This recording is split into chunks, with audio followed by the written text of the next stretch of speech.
And so the first game in teaching mindfulness is to teach people how to be aware without judging and fixing and resisting and grasping, and not make it a self-improvement project, but rather the ability just to become the loving witness of this human life, which changes everything.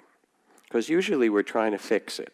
As the author Florida Scott Maxwell writes, no matter how old a mother is, she looks to her middle-aged children for signs of improvement, right? And we've internalized that. Okay, now I'm going to meditate and I'm going to get better, whatever your idea of better is.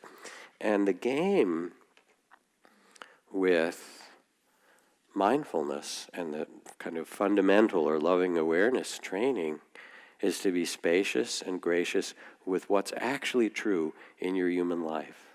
And people don't tell us to do this very much. It's always like, you got to fix yourself and get more and do more and have more, and that's our culture. So this is more like being.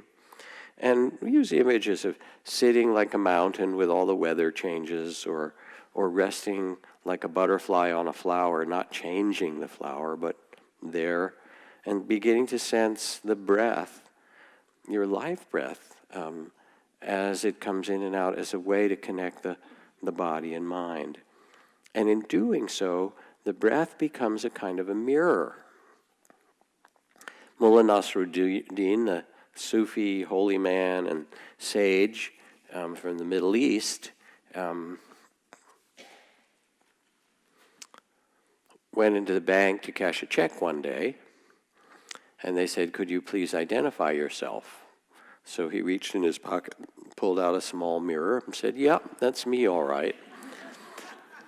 And what mindfulness begins to do as we start to train our attention to be quite present, and begin often with this very universal and simple practice of being aware that your body is breathing, is that the breath then becomes a kind of a mirror, which, as you feel the breath, you notice the longing or the anxiety or the peacefulness or the frustration, or all the different states of the heart and mind. You notice the tension in the body.